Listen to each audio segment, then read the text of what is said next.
చంద్రబాబును అందరూ తెలివి కలిగినవాడు అంటున్నారని, కానీ చంద్రబాబంత బుద్ధిహీనుడు ప్రపంచంలోనే లేడని వైసీపీ మాజీ మంత్రి కాకాణి గోవర్ధన్ రెడ్డి అన్నారు.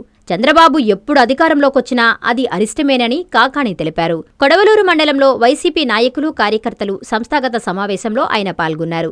ఈ సందర్భంగా ఆయన మాట్లాడుతూ, మంచిని చెడుగా, చెడును మంచిగా చూపడంలో చంద్రబాబు దిట్టా అని, ఆయనకు పరిపాలన చేతకాదన్నారు.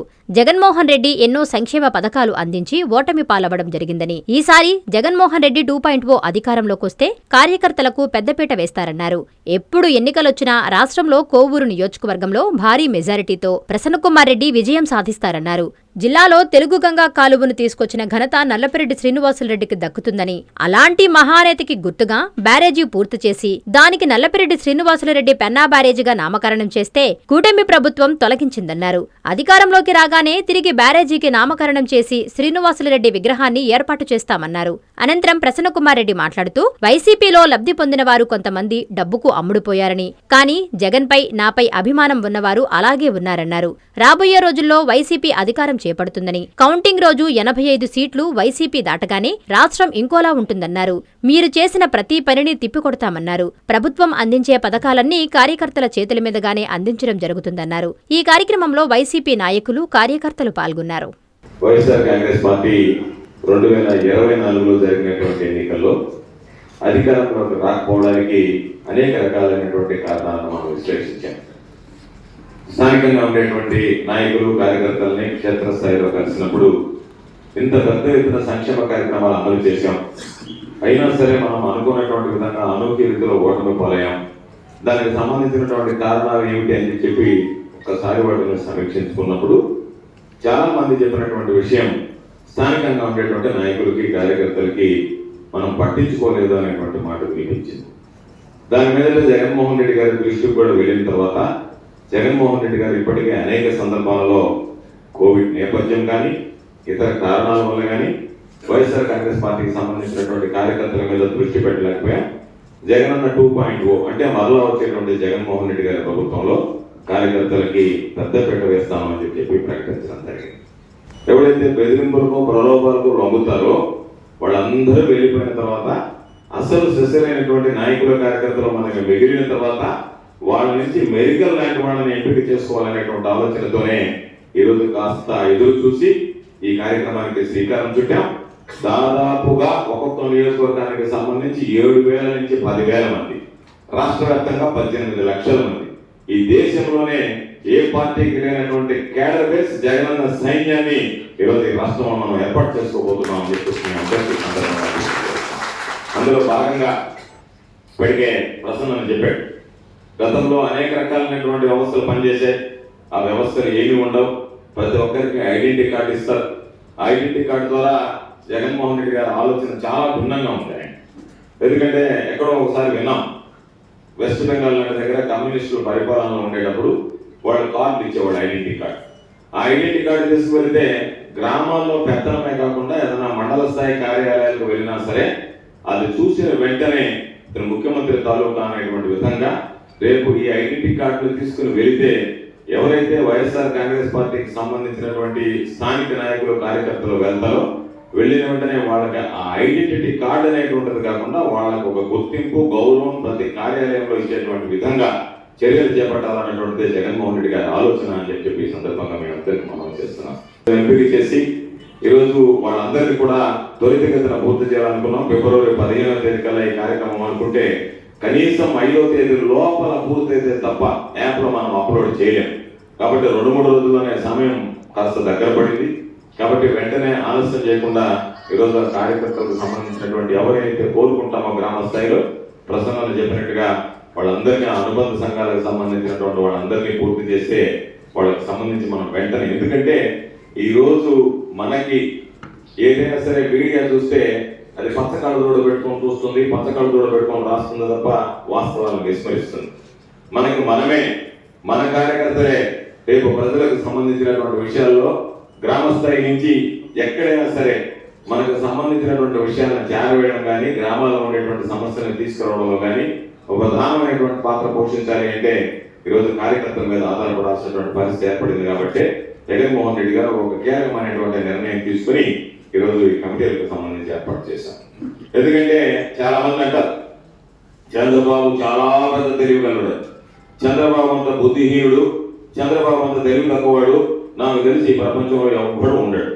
కానీ చంద్రబాబు దగ్గర ఉండేది ఏంటంటే ఒకే ఒక నైపుణ్యం, చంద్రబాబు పరిపాలనా చేత కాదు, చంద్రబాబు నాయుడు పరిపాలన దరిద్రం, చంద్రబాబు నాయుడు కాలు మోపిన దరిద్రం. ఎక్కడ చంద్రబాబు నాయుడు అనేటువంటి వాడు ఎప్పుడు అధికారంలోకి వచ్చినా సరే అది అరిష్టమే. చంద్రబాబు నాయుడు దగ్గర ఉండేటువంటి ఒకే ఒక విధానం, ఏదైనా సరే మంచి అనేటువంటి దాన్ని చెడ్డగా చిత్రీకరించడంలో కానీ, చెడుని మంచిగా మార్చుకునేటువంటి విధానంలో కానీ, ఎక్కడన్నా వారికి సంబంధించినటువంటి దాంట్లో ఒక మేలు జరిగిందంటే అది చెడుగా చిత్రీకరించడంలో కానీ, ఈరోజు మంచిని చెడ్డ చేయడం, చెడ్డని మంచిగా చేయడం, అదేవిధంగా బాగలేదనేటువంటి దాన్ని చెడిపోయినట్టుగా, చెడిపోయిందనేటువంటి బాగలేదంటేగా మార్చడంలో కానీ, బహుశా నాకు తెలిసి ఈ దేశంలోనే కాదు ఈ ప్రపంచంలోనే నెంబర్ 1 ఎవడంటే దాని నెంబర్ 1 స్థానం చంద్రబాబు అనేటువంటి విషయాన్ని మేము అందరికీ గుర్తు చేస్తున్నాం. నెల్లూరు జిల్లాలోనే రేపు ఏ రోజు 2027 జమినీ ఎన్నికలు వచ్చినా, 29లో జమినీ ఎన్నికలు వచ్చినా అత్యంత మెజారిటీతో గెలిచేటువంటి స్టేట్లలో నెల్లూరు జిల్లాలో కోవూరు నియోజకవర్గం ఒకటే అనేటువంటి విషయాన్ని సందర్భాన్ని అందరికీ తెలియజేస్తున్నాం. ఎందుకంటే ఈరోజు ఎవరైనా సరే ఈ నియోజకవర్గం పని అయిపోయింది, ఎత్తిపోయింది అని చెప్పి బాహటంగా మాట్లాడుకునేటువంటి పరిస్థితి ఏర్పడింది. సరే పాపం తెలుగుదేశం వాళ్ళు అయితే ఏదన్నా పెళ్లిళ్ళలో కానీ కర్మంతరాలు కానీ కనపడి మన పార్టీలో మనం తల ముంచుకొని పోతున్నాం, పెడతాం, మనకేం పని అనా అనా అని పిలుస్తున్నారు. ఏం చూస్తే అనా ఈసారి మీరే, ఈసారి గెలిచేది మీరే, వచ్చేది మీ ప్రభుత్వం అని చెప్పి తెలుగుదేశం వాళ్ళే మాట్లాడేటువంటి పరిస్థితి ఏర్పడింది. కాబట్టి అటువంటి పరిస్థితుల్లో కోవూరు నియోజకవర్గానికి సంబంధించి కరుడు కట్టినటువంటి తెలుగుదేశం కూడా ఎక్కడన్నా కనపడితే, ఎక్కడన్నా ప్రైవేట్ సంభాషణలో మాట్లాడితే అబ్బాయి ఈసారి ప్రసన్నానికి తిరుగులేదు, కోవూరు నియోజకవర్గంలో బ్రహ్మాండమైనటువంటి విధానం మీరు గెలుపు సాధిస్తారని చెప్పేటువంటి పరిస్థితులు ఏర్పడ్డాయి. కాబట్టి ఏదైనా చిన్న చిన్న గతంలో జరిగినటువంటి ప్రసన్నాలు చెప్పినట్టుగా వాటన్నింటినీ సర్దుబాటు చేసేటువంటి విధంగా ఉంటాం. ప్రసన్న అంటేనే ఈరోజు ఈ ప్రాంతానికి సంబంధించి పెద్ద ఆయన నల్లపరెడ్డి శ్రీనివాసులరెడ్డి గారి దగ్గర నుంచి ఒక గౌరవము, గుర్తింపు ఉన్నటువంటి కుటుంబం. కానీ సంక్షేమం కానీ చేసింది చెప్పుకోలేకపోయాడు, కానీ బ్రహ్మాండంగా అభివృద్ధి చేశారు. కొన్ని విషయాల్లో కొంత వెనకబడ్డాం, వాటికి సంబంధించి వాటిని సవరించుకుంటాం. మరలా చెప్తున్నాం, ఈసారి అధికారంలోకి వచ్చిన తర్వాత ఏ చిన్న పొరపాటు కూడా దొరకకుండా వాటన్నిటిని సవరించుకుని మరో 20 సంవత్సరాలు జగన్మోహన్ రెడ్డి గారు ముఖ్యమంత్రిగా ఉండేటువంటి విధంగా ఈ రోజు నుంచే ఓటమి నుంచే గుణపాఠం నేర్చుకున్న అడుగులు వేయబోతున్నాం అని చెప్పి మీ అందరికీ సందర్భంగా తెలియజేస్తూ, ఈరోజు ప్రత్యేకించి సంతోషించాల్సినటువంటి విషయం ఏంటంటే 19 నెలలు పూర్తి. 19 నెలలు పూర్తయితే ఎక్కడికి వెళ్ళినా సరే ఈ ప్రభుత్వానికి వ్యతిరేకమైనటువంటి గాలులు వీస్తున్నాయి. ఏదైనా ఈ రాష్ట్రంలో పరిపాలన అనేది ఉందా? నేను ఎప్పుడో మన పండగ ఊరికి వెళ్తే ఏదో ఊరో వస్తే కాసేపు సరదాగా మాట్లాడి తగితే ఏముండదని ఆయనకి ఏమో లేదా ముసలివాడికి డబ్బులు తప్ప అని చెప్పి, అంటే పెన్షన్, ఆ పెన్షన్ తప్ప ఈ ప్రభుత్వం ఆ పెన్షన్ కూడా ఏదో చంద్రబాబు నాయుడు లేకపోతే ఇంకేమైనా జోబులు ఇచ్చినట్టుగా ఈ తెలుగుదేశంలో ఏమాత్రం ప్రోటోకాల్ అని గాలి అందరూ ఓడలో తిరిగి వాళ్ళ చేతుల్లో కూడా పెన్షన్ ఇస్తున్నారు. అది తీసుకునేటువంటి వాళ్ళకి అసహ్యంగా ఉంది, వీడి చేత నేను పెన్షన్ తీసుకునేది అన్నట్టు. అయినా వాళ్ళ చేసుకునే పెన్షన్ ఇప్పించేటువంటి పరిస్థితి ఇచ్చేవాడికి లేకపోయినా తీసుకునేవాడు బాధపడుతున్నాడు. ఇంటర్ రోడ్డు చేతున్నా నిన్న దాకా చిల్లర దొంగతనాలు చేసినటువంటి వాడు, పిక్ పాకెట్ కొట్టేవాడు, బంగారు కొడుతూ రాకపోయినటువంటి వాడు, వాడు వచ్చి నేను తెలుగుదేశం నేను వచ్చి పెన్షన్ ఇస్తానంటే ఏడా చేత డబ్బా తీసుకునేది అని చెప్పి ఇంట్లో లేదని చెప్పిస్తున్నాను కొంతమంది. పాప మళ్ళీ మా ఆయన ఇంట్లో లేడేమో బాగా లేదో తర్వాత తీసుకోవచ్చు అని చెప్పి ఆ పరిస్థితిలో మీరుంటే మీకు ఇప్పటికైనా వాస్తవాలు తెలుసుకోకుండా ఈరోజు ఏదైతే మాట్లాడతా రకరకాలైనటువంటివి. రోజు ఏదన్నా ఒక ప్రజాప్రతినిధి ఉన్నాడు అని అంటే పాపం ప్రసన్న చెవులతో గెలిచినటువంటి వాడు, జగన్మోహన్ రెడ్డి గారు ఇచ్చినటువంటి వివాదంతో గెలిచినటువంటి వాడు. మీరు గెలిపించుకోండి, ఇబ్బంది లేదు. ఈ గెలిపించుకున్నటువంటి వాడిని మా దగ్గర డబ్బులు కదా మేము కొనేస్తామనంటే ఆ అమ్ముడుపోయినటువంటి పరిస్థితి రేపు ఎంత అధ్వానంగా ఉంటుంది. ఈరోజు మీరు ఉన్నారు, రేపు మరలా రాసి పెట్టుకోండి. మరలా వచ్చేది వైఎస్ఆర్ కాంగ్రెస్ పార్టీ ప్రభుత్వం. ఈ రెండోటి లాగినటువంటి వాడు భ్రష్టు పట్టిపోవడం తప్ప వాడి జీవితాన్ని నాశనం చేయడం తప్ప చేసినటువంటి ఉపాయం ఏదన్నా ఉందా?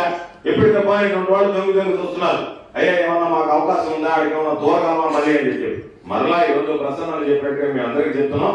గతంలో అందరం చిన్న చిన్న పొరపాట్లు చేసాం. ఎవరన్నా వస్తే మనతో పాటు ఉంటాడులే అని అనుకున్నాం. నేను కూడా సర్వేపల్లిలో అదే విధంగా అనుకున్నాం. తీరా మన దగ్గర పనులు చేయించుకొని ఎలక్షన్ నాటికి వెళ్ళిపోయాడు. మా అందరు కూడా ఇది గుణపాఠం లాంటిది, కనువిప్పు లాంటిది.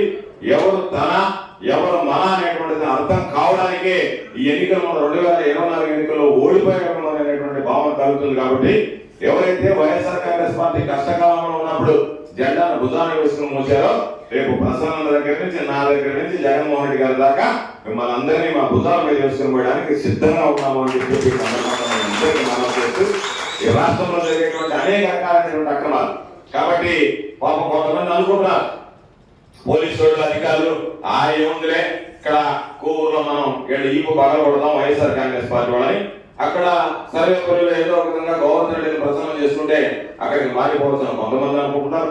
కొంతమంది గవర్నర్ అక్కడ ఉన్నటువంటి వాళ్ళు ఇక్కడ కోవూరులో ఉండదు. మన ఊళ్ళో చెప్పారు ఏ నియోజకవర్గంలో పనిచేసేవాడు, ఎందుకంటే ఇక్కడ 3 జిల్లాలు ఉంటాయి, నెల్లూరు, ప్రకాశం, గుంటూరు. వీటికి తెలిపినటువంటి ఎస్ఐలు చేయి ఉంటారు. వీళ్ళు చేసేటువంటి దొంగ పని దుర్మార్గ పని ఏంటంటే ఒక దగ్గర మన వాడు ఈపులు పగల కొడతా, రెండో దగ్గర ఫోన్ చేసి మన వాళ్ళతో మాట్లాడుతుంటారు. ఎట్టుంది సార్ మన పరిస్థితి బాగుందా, మనం మళ్ళీ వస్తామా, జగన్ సార్ వస్తాడా అని అడుగుతుంటాడు. మనకేమనిపిస్తుంది, అబ్బా వీడు కదా నిజమైనటువంటి మన యజమాని అని చెప్పి మన ప్రభుత్వం వచ్చిన ఆయన తీసుకొచ్చి మన దగ్గర పోస్టింగ్ చేసుకుంటాం. తీరా చూస్తే ఆయన కోవూరు మిమ్మల్ని ఈపు పగల కొట్టుకుంటారు. మనకి తర్వాత ఇప్పుడు తెలుస్తుందయ్యా నేను కోవూరు నుంచి వచ్చాడు ఆడ మనమందరినీ ఇబ్బంది పెట్టాడు అని చెప్పి. అందుకని గతంలో కొన్నిసార్లు ప్రసన్నతో నేను మాట్లాడుకున్న వాళ్ళు ఏదో ప్రసన్న మాట్లాడుకుని సర్దుబాటు చేసుకున్నాడు. కానీ ఈ 3 జిల్లాల్లో ఇది ఈసారి ఒక నిర్ణయము 3 జిల్లాలకు సంబంధించినటువంటి ఎమ్మెల్యేలను కూర్చోబెట్టి ముగ్గురు జిల్లాలకు సంబంధించినటువంటి వాళ్ళని లిస్టు తయారు చేస్తాం. ఏఎస్ఐ ఓవర్ యాక్షన్ చేసాడు, ఏసీఐ వాళ్ళకి ఏ గ్రేడ్ ఇవ్వాలన్నా, బి గ్రేడ్ ఇవ్వాలన్నా, సి గ్రేడ్ ఇవ్వాలన్నా చూసి ఆ గ్రేడ్ నిర్ధారించి వాళ్ళకి ఎక్కడ కూడా ఒంటి మీద మరలా తిరిగి ప్రభుత్వం ఉన్న రోజులు కాకి బట్టలు వేసుకునేటువంటి అవకాశం లేకుండా చర్యలు తీసుకోవడం జరుగుతున్నటువంటి విషయాన్ని సందర్భంగా అందరికీ గుర్తు చేస్తున్నాం. ఎక్కడ కూడా రాజీ పడేటువంటి విషయం ఉండదు. తప్పనిసరిగా దీని మీద వైఎస్ఆర్ కాంగ్రెస్ పార్టీ ఏదైతే ఆలోచన ఉందో, ఎవరైతే ఈరోజు వైఎస్ఆర్ కాంగ్రెస్ పార్టీకి సంబంధించినటువంటి నాయకుల్ని కార్యకర్తల్ని ఇబ్బందులు పెట్టారో వాళ్ళు ఎవరిని కూడా విడిచిపెట్టేటువంటి ప్రసక్తి ఉండదు అని చెప్పి మీ అందరికీ సందర్భంగా మనవి చేస్తూ, ఈ ప్రభుత్వం అసలు కొంతమంది చెప్పారు పరిపాలన బాగలేదు అని చెప్పి. అసలు పరిపాలన ఉంటే కదా బాగుండడానికి, అసలు పరిపాలన అనేటువంటిది లేదు. చంద్రబాబు నాయుడుకేమో అస్తాస్తం వచ్చింది, వాళ్ళ కొడుకేమో ఏదో చెప్పినట్టుగా ఎనగరాజు గొడవ పెడితే వెనక్కి ముందు కూగినట్టుగా ఆ పిల్లవాడు నేను ఉప ముఖ్యమంత్రి, నేను ముఖ్యమంత్రి స్థాయిని నేను అనుకుంటున్నాడు. ఇంకొకరు చూస్తుంటే ఒక కర్ర ఒకటి ఎత్తుకొని నేనంతా ఇంగ్లీషు హిందీలో అంతా నేను సనాతన ధర్మాన్ని పాటిస్తున్నానని చెప్పి ఒక 11 రోజులు ఒక కాషాయంలో పంచ కాషాయం చొక్కా కాషాయం టవల్ వేసుకొని తిరిగి నేను సనాతన ధర్మాన్ని కాపాడుతానని చెప్పి అతను మాట్లాడుతున్నాడు. ఎవరికి బంధం లేదు, ఎవరికి పరిపాలన గురించి అవగాహన లేదు. ఈ మధ్య లడ్డు విషయంలో వెళ్ళాడు, దాన్ని తీసుకెళ్లి ఇంగ్లీషు, హిందీ, తెలుగు రకరకాల భాషలో మాట్లాడి నేరుగా కర్రను తీసుకొచ్చి ఆ కర్రకు గుడ్డ చుట్టి దాన్ని మొత్తం తిరుమల మెట్లని చుడిచి నేను ప్రాయశ్చిత్తం చేస్తున్నాను, దీనికి సంబంధించినటువంటి దాంట్లో బిగ్ ఫ్యాట్ అంటే పంది కొవ్వు కలిసింది అని చెప్పి మాట్లాడాడు. ఈ రోజు సిబిఐ అందరూ ముఖం మీద కొట్టినట్టుగా జంతువుల కొవ్వు కానీ, గొడ్డు కొవ్వు కానీ, పంది కొవ్వు కానీ లేదు అని చెప్పి రిపోర్ట్ ఇచ్చింది. ఇప్పుడు పవన్ కళ్యాణ్ తక్షణం చేయాల్సినటువంటి పని ఏంటంటే నేరుగా ఆ కర్రకి ఏదైతే గొడవ పెట్టుకున్నాడో ముందు నేరుగా మళ్ళీ ఆ కర్ర ఉందో దాన్ని బూజు ఎదురగొట్టి వేసుకెళ్ళి ఆ కర్రతో చంద్రబాబు నాయుడు 4 బీకి దరిద్రుడా నీ వల్ల నేను కూడా పట్టుబడిపోయినాను, నువ్వు చెప్పినటువంటి మాటలు నేను అభాసపడానని చెప్పి ఇప్పుడు పోవాలి ఆ కర్ర తీసుకున్నాడు. ఇప్పుడు చూడాలని పెట్టి అయ్యా నేను అపవిత్రంగా మాట్లాడాను, ఇంత ప్రాముఖ్యత కలిగినటువంటి ఇంత పవిత్రమైనటువంటి లడ్డు విషయంలో నేను తప్పు చేశాను కాబట్టి ఇదిగో ఇప్పుడు నేను నీ పాత సేవ చేస్తున్నానని చెప్పి ఇప్పుడు ప్రక్షాళన చేస్తాను. ఆ ప్రక్షాళన కూడా ఎక్కాలంటే ఆ వ్యక్తి ఎక్కినటువంటి ప్రతి వ్యక్తి ఈయన చూసుకుంటూ రావాలి. ఎందుకంటే ఈయన మాట్లాడినటువంటి ఇతర పోయినటువంటి దానివల్ల అపవిత్రమైంది కాబట్టి ఆ కార్యక్రమాన్ని చేయాల్సినటువంటి అవసరం ఉంది తప్ప జగన్మోహన్ రెడ్డి గారు ఎక్కడ పనిచేసినా ఒకవేళ కార్యకర్తలకు సంబంధించి మనం అనుకున్నటువంటి విధంగా కాస్త అభ్యుత్తి ఉండొచ్చు, కానీ పరిపాలన విషయంలో కానీ ఎక్కడా కూడా ఈరోజు చంద్రబాబు పుణ్యమాని జగన్మోహన్ రెడ్డి గారు ఎంత బ్రహ్మాండంగా పరిపాలించాడు అనేటువంటిది అర్థమవుతుంది. 17 మెడికల్ కళాశాలలు తీసుకొస్తే చంద్రబాబు నాయుడు వాటిని అమ్ముకుంటుంటే ఈ రోజు ప్రజలకి అయ్యో జగన్మోహన్ రెడ్డి గారు 17 మెడికల్ కాలేజీలు తెచ్చాడా ఈ రాష్ట్రానికి, మన పిల్లలు చదువుకోవడానికి, మనకు వైద్యం అందించడానికి అని చెప్పి ఆ వాస్తవాలన్నీ వెలుగు చూసేటువంటి పరిస్థితి ఏర్పడింది. ఎందుకంటే మనం ఇంతకుముందు విన్నాం పెద్ద పెద్ద యజ్ఞాలు యాగాలు చేసి అయ్యా నేను మృత్యువుని జయించాలని చెప్పి కోరుకున్నారు ఋషులు పెద్దలు అని చెప్పి మునులు అందరూ. చంద్రబాబు నాయుడు ఏ జన్మలోనో ఒక పెద్ద హోమమో యజ్ఞమో చేసి తపస్సు చేసి అసహ్యాన్ని జయించాడు చంద్రబాబు.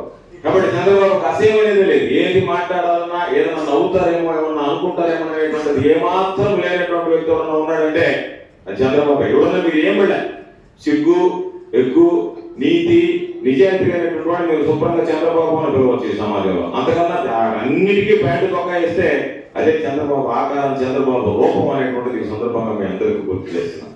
కాబట్టి ఏదైనా చెప్తాడు ఈరోజు 20 లక్షల ఉద్యోగాలు అన్నాడు. ఈరోజు మనం ఎప్పుడో ఆయనకి నాకు వచ్చినట్టే ఇంగ్లీష్ వచ్చు కాబట్టి ఆ ఇంగ్లీష్ మాట్లాడేటప్పుడు చెప్పాడు 20 లక్షల కోట్ల పెట్టుబడి వచ్చింది, 23 లక్షల కోట్ల ఉద్యోగాలు వచ్చాయని. వాడు బెత్తరపోయాడు. 23 లక్షల కోట్లు అన్నాడు. కాదు 20 లక్షల కోట్ల ఉద్యోగాలు అన్నాడు. అంటే నేను అనుకోవడం చంద్రబాబు ఇంగ్లీష్ రాదు కాబట్టి 20 లక్షల కోట్ల పెట్టుబడులు, 23 లక్షల ఉద్యోగాలపై 23 లక్షల కోట్లు, ఎందుకంటే జనాభా కూడా అంతలేదు, 23 లక్షల కోట్ల ఉద్యోగాలు అని చెప్పాడు. నేను చంద్రబాబుకి అనేక సందర్భాల్లో మాట్లాడా, ప్రెస్ మీట్ పెట్టి మాట్లాడా. మరలా ఈరోజు ఛాలెంజ్ విసురుతున్నా, చంద్రబాబు నాయుడికి దమ్ము ధైర్యం ఉంటే, నీతి నిజాయితీ ఉంటే నువ్వు ఎంతమంది నిరుద్యోగులకు ఉద్యోగాలు ఇచ్చావు అనేటువంటిది, గ్రామ స్థాయిలో సచివాలయాలు ఉన్నాయి, వార్డు స్థాయి సచివాలయాలు ఉన్నాయి, ఆ గ్రామాలకు సంబంధించినటువంటి ఎంతమంది నిరుద్యోగులకు ఈ కూటమి ప్రభుత్వం అధికారంలోకి వచ్చిన తర్వాత నేను ఉద్యోగాలు ఇచ్చాను అని చెప్పి ప్రకటించేటువంటి దమ్ము ధైర్యం చంద్రబాబుకు ఉందా అని చెప్పి నేను ఈ సందర్భంగా ఎక్కడ లేదు. కాబట్టి ఏదో ఒక లెక్కలు చెప్పడం, ఏదో ఒక విధంగా దానికి సంబంధించి సూపర్ 6 అన్నాడు. ఎవడున్నా సిగ్గుపోతుందేమో, మనం చేయలేకపోయామో, ప్రజలకు పోయి చేయలేకపోయినటువంటిది చెప్తాడేమో అనుకున్నాను నేను. దానికి సంబంధించి మీరు ఒకసారి చూడండి. అందరికీ అన్నదాత సుఖీభవ అన్నాడు, 20,000 ఇస్తాడు, ఒక సంవత్సరం ఎగ్గొట్టాడు, ఇప్పుడు 10,000 ఇచ్చాడు. తల్లికి వందనం ఉన్నాడు, దానికి సంబంధించినటువంటి సంఖ్య తగ్గించేసాడు, కొంతమందికి ఇచ్చాడు, కొంతమందికి ఇవ్వలేదు. సిలిండర్లు అయితే పాపం జనాలు మర్చిపోయారు, ఉచిత గ్యాస్ సిలిండర్లకు సంబంధించి ఇస్తాడని. బస్సులు ఇస్తే ఆడవాళ్ళు అనుకుంటున్నారు, మగవాళ్ళని ఎక్కడికి లేదు. ఆయన దగ్గర ఉండేటువంటి 4 స్కీములు ఇచ్చినటువంటి దరిద్రం పడితే ఈరోజు నేను ఒక్కొక్కరికి 1,500 రూపాయలు ఇస్తాను, ఆడబెట్టేది అని చెప్పి ఒక్కరికి ₹1 ఇచ్చేటువంటి పరిస్థితులు లేదు, ఎగ్గొట్టేసాడు, అయిపోయింది. అదేవిధంగా 3,000 రూపాయలకు సంబంధించి నిరుద్యోగ వృత్తి ఇస్తాం, లేకపోతే ఉద్యోగం ఇచ్చేంత వరకు ఉద్యోగాలు 20 లక్షలు ఇస్తాం, వచ్చేంత వరకు నిరుద్యోగ వృత్తి ఇస్తాను. ఉద్యోగం లేదు, నిరుద్యోగ వృత్తి లేదు. కాబట్టి ఇన్ని ఉంటే ఎక్కడో కర్నూలులో మీటింగ్ పెట్టి సూపర్ 6 సూపర్ హిట్ అని చెప్పి చెప్పుకొని వెళ్ళిపోతే జనాలు అంత ఎరుగొప్పలు అనుకుంటున్నారేమో తెలియదు. కానీ చంద్రబాబు నాయుడు ఏ విధంగా అయితే ప్రజలకు కోతలు పెట్టాడో, చంద్రబాబు నాయుడుకు వాతలు పెట్టడానికి ప్రజలు ఆతృతగా ఎదురు చూస్తున్నారనేటువంటి విషయం ఈ సందర్భంగా మనం గుర్తుంచుకోవాల్సినటువంటి. 2027లో ఎన్నికలు వస్తాయా, 2029లో ఎన్నికలు వస్తాయా, ఏ రోజు ఆంధ్ర రాష్ట్రంలో ఎన్నికలు వచ్చినా సరే ఖచ్చితంగా మరలా తిరిగి వైఎస్ఆర్ కాంగ్రెస్ పార్టీ అధికారంలోకి రావడం, జగన్ ముఖ్యమంత్రి కావడం ఖాయమైనటువంటి విషయాన్ని ఈ సందర్భంగా మేము అందరికీ గుర్తించేటువంటి పెద్ద ఆయన గురించి ఈ రోజు ఆ రోజు తెలుగుగా వస్తే మేమందరం చిన్నపిల్లలుగా ఉన్నప్పటి నుంచి ఇప్పటి వరకు ఎవరు అయినా సరే తెలుగుగంగ విషయంలో ఈ జిల్లాలో చాలా మందికి సాగునీరు తెచ్చాము, కాలువలు ఏర్పాటు చేసాము. అంటే రామారావుకి ఏమీ తెలియనటువంటి రోజుల్లో ఆయన పథకం తీసుకొస్తే పాపం నల్లపరెడ్డి శ్రీనివాసరెడ్డి గారు పెద్ద ఆయన యువలోకం ఉన్నాడో ఆయన పాపం కాలువలు ఏర్పాటు చేసి ఈ సోమశిల నుంచి కండలేరుకి తరలించాలా, వాళ్ళకి నీళ్ళు ఇవ్వాలా, సోమశిలకు సంబంధించి ఇక్కడ ప్రాతినిధ్యం వహిస్తున్నాడు కాబట్టి కోవూరు నియోజకవర్గానికి ఈ ప్రాంతానికి పుష్కలంగా నీళ్ళు ఇవ్వాలా, ఎక్కడ ఇబ్బంది ఉండకూడదు అనేటువంటి ఆయన ఆలోచన చేస్తే దాన్ని గుర్తించి జగన్మోహన్ రెడ్డి గారు నెల్లూరు బ్యారేజీకి నల్లపరెడ్డి శ్రీనివాసరెడ్డి నెల్లూరు బ్యారేజీని పెడితే నెల్లూరు బ్యారేజీ కట్టడానికి మీకు చేతకాల, మీకు మనసు రాలే. కానీ జగన్మోహన్ రెడ్డి గారు దాన్ని ప్రారంభించి పెద్ద ఆయన పేరు పెడితే మీరు చేసినటువంటి ఘనకార్యం ఏంటంటే దానికి ఆయన పేరు తొలగించడం. నేను మరలా చెప్తున్నా, అధికారంలోకి వచ్చిన 1 రోజుల లోపలనే మరలా తిరిగి నల్లపరెడ్డి శ్రీనివాసరెడ్డి నెల్లూరు బ్యారేజ్, మేకపాటి గౌతమ్ రెడ్డి సంఘం బ్యారేజ్ అని చెప్పి 2 పేర్లతో జీవోలు విడుదల చేయించి మరలా వాళ్ళకు సంబంధించినటువంటి అన్ని కార్యక్రమాలు కూడా ఏర్పాటు చేసి పెద్ద ఆయన విగ్రహం కూడా అక్కడ ఏర్పాటు చేసేటువంటి విధంగా చర్యలు తీసుకోవడం జరుగుతుంది అని చెప్పి ఈ సందర్భంగా మీ అందరికీ మనవి చేస్తూ ప్రసన్నానికి మీ సంపూర్ణమైనటువంటి ఆశీస్సులు అందించమని చెప్పి పేరు పేరున మిమ్మల్ని వేడుకుంటూ వైఎస్ఆర్ కాంగ్రెస్ పార్టీని ఆదరించండి, జగన్మోహన్ రెడ్డి గారిని ఆశీర్వదించండి, మీ సంపూర్ణమైనటువంటి ఆశీస్సులు ప్రసన్నానికి అందించి ముందుకు నడిపించండి అని పేరు పేరున చేతులు జోడించి సవినయంగా ప్రార్థిస్తూ మీ అందరి దగ్గర సెలవు తీసుకుంటున్నాను. జై హింద్. గ్రామ స్థాయి నుంచి వైఎస్ఆర్ కాంగ్రెస్ పార్టీని బలోపేతం చేయాలని, గ్రామ స్థాయి నుంచి కమిటీలు వేయాలని మన పార్టీ అధ్యక్షులు శ్రీ వైఎస్ జగన్మోహన్ రెడ్డి గారి ఆదేశాల మేరకు ఈరోజు ఉదయం విడవలూరు మండలంలో ఈ కార్యక్రమాన్ని ఏర్పాటు చేశాం. ఈరోజు ఈవినింగ్ కొడవలూరు మండలంలో రాజుపాలెంలో ఈ కార్యక్రమాన్ని ఏర్పాటు చేసుకున్నాం. ముఖ్యమంత్రిగా 5 సంవత్సరాలు పరిపాలించిన విషయం మీ అందరికీ తెలుసు. ఆయన పరిపాలన అంతా ఏ విధంగా జరిగిందో, పేదలు ఏ విధంగా పార్టీలకు అతీతంగా లబ్ధి పొందారో మీ అందరికీ తెలుసు. కానీ రాష్ట్రంలో అన్ని నియోజకవర్గాల్లో పార్టీ నాయకులు కార్యకర్తలు మాత్రం నష్టపోయినారు, బాగా ఇబ్బందులు పడ్డారు. ఇది జగమెరిగిన సత్యం, అందరికీ తెలుసు. జగన్మోహన్ రెడ్డి గారు ఈ మధ్యన ఏ సమావేశం జరిగినా ఒక్క మాట చెప్తున్నారు, మరలా మనం అధికారంలోకి వస్తున్నాం, పార్టీ నాయకులకు కార్యకర్తలకు పెద్దపీట వేస్తాను, మీరే గ్రామాల్లో ప్రభుత్వం ఇచ్చే పథకాలన్నీ కూడా మీ చేతుల మీదుగానే ఇస్తానని చెప్పి జగన్మోహన్ రెడ్డి గారు చెప్తున్న విషయం కూడా మీ అందరికీ తెలుసు.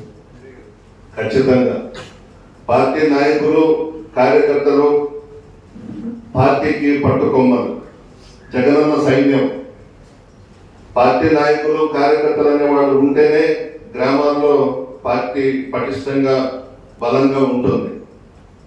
జగన్మోహన్ రెడ్డి గారు కూడా ఏ సమావేశం జరిగినా మిమ్మల్ని ముందు పెట్టుకుంటాను, మిమ్మల్ని ముందు పెట్టుకొని పార్టీని నడిపిస్తాను, ప్రభుత్వాన్ని మీ చేతుల మీదుగా నడిపిస్తానని చెప్పి చెప్తున్నాను. మీకు కూడా మాటిస్తున్నాను, 5 సంవత్సరాలు మనం అధికారంలో ఉంటే మన దగ్గర లబ్ధి పొంది చాలా మంది డబ్బులు కమ్ముడుపోయినారు. వాళ్ళ పేర్లు కూడా మీకు తెలుసు, చెప్పనవసరం లేదు.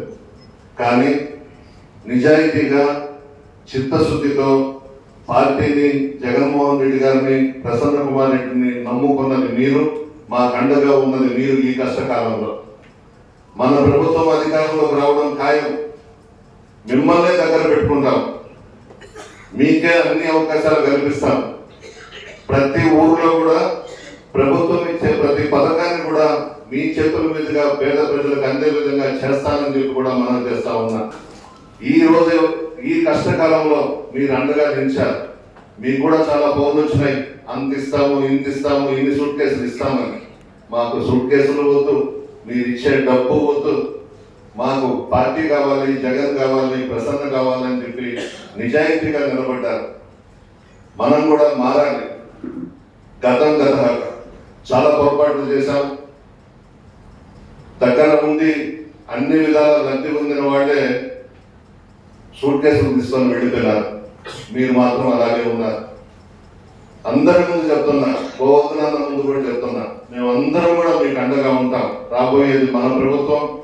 మీరు ఏమి చేస్తారో కౌంటింగ్ రోజే 85 సీట్లు దాటిన తర్వాత రాష్ట్రం అంతటా కూడా ఏ విధంగా ఉంటుందో ఒకసారి ఆలోచించుకోమంటున్నా తెలుగుదేశం పార్టీ. నేను ఎవరో కూడా ఆపలేము. జగన్మోహన్ రెడ్డి గారు కూడా పదే చెప్తున్నారు, అంత కష్టాలు పడుతున్నారు, అన్ని కేసులు పెట్టించుకుంటున్నారు, పోలీస్ స్టేషన్ల చుట్టూ తిప్పుతున్నారు, అన్ని ఈ మధ్యన చూస్తున్నారు. మీరు ఎవరు ఎన్ని చేసినా ఎవ్వరిని మాత్రం వదిలిపెట్టను. మీరు వదిలిపెట్టబడలేదు, మేము వదిలిపెట్టాం. ఇంతకు ఇంత చేసి చూపిస్తామని చెప్పి కూడా మనం చేస్తా ఉన్నాం. ఇది మనకు అలవాటు లేదు. ఈ విధంగా రౌడీయిజము, గొడవలు, పోలీస్ స్టేషన్ల చుట్టూ తిప్పడం మనకు అలవాటు లేదు. ఈ రోజు మనకు నేర్పిస్తున్నారు అన్ని కూడా. మనం కూడా అంతకన్నా ఎక్కువే చేస్తాం. మనమేం ఇళ్లలో కూర్చోబడ్డేది అధికారం వచ్చేసిందని చెప్పి వాళ్ళు ఈ రోజు చేసే ప్రతి దాడిని తిప్పి కొడతాం, మనం ఏదో చూపిస్తాం, ఇంతకన్నా ఎక్కువ చేసి చూపిస్తామని చెప్పి మనం చేస్తా ఉన్నాం. ఈరోజు నెల్లూరు జిల్లా తీసుకుంటే కాకాని గోవర్ధన్ రెడ్డి గారు పార్టీ అధ్యక్షులుగా చాలా కష్టపడి పనిచేస్తా ఉన్నారు. నిత్యం పత్రికా విలేకరుల సమావేశం పెట్టడం, ప్రభుత్వం చేస్తున్నటువంటి తప్పిదాలన్నీ కూడా ప్రజలకు తెలియజేయడం, చాలా కష్టపడి పనిచేస్తున్నారు. ఒకటే మనం చేస్తా ఉన్నా, కాకాని గోవర్ధన్ రెడ్డి గారి నాయకత్వంలో నెల్లూరు జిల్లాలో అన్ని నియోజకవర్గాల్లో వైఎస్ఆర్ కాంగ్రెస్ పార్టీ అభ్యర్థులను గెలవబోతా ఉన్నారు. ఈ 2 సంవత్సరాల్లోనే ఈ ప్రభుత్వం మీద ఎంత వ్యతిరేకత వచ్చిందో మీ అందరికీ తెలుసు. ప్రజలను గాలి వదిలేశారు. తండ్రి కొడుకులు ఇద్దరు అవినీతికి బాధపడుతూ కోట్లకు పడగలెత్తుతా ఉన్నారు. ప్రజలు ఏమైపోయినా పర్వాలేదు, రాష్ట్రం ఏమైపోయినా పర్వాలేదు, ప్రతి విషయం మీద ఈరోజు గోవర్ధన్ రెడ్డి గారు స్పందిస్తూ పార్టీని జిల్లాలో ముందుకు నడిపిస్తున్నారు.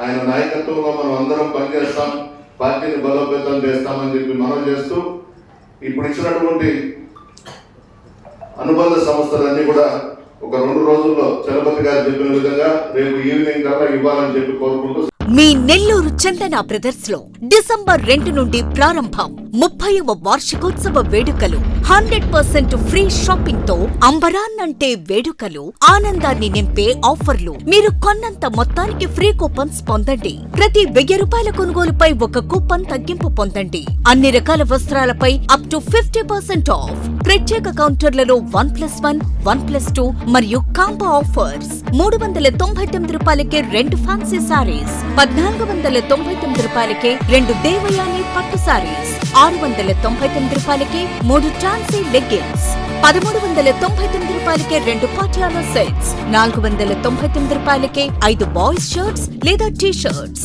399 రూపాయలకే 3 కాటన్ ఫ్రాక్స్, 999 రూపాయలకే 4 bottle T shirts. Raymond, Arvind, Reid and Taylor brands పై అప్ టు 49% ఆఫ్. విచ్చేయండి Chandana brothers, trunk road, Nellore.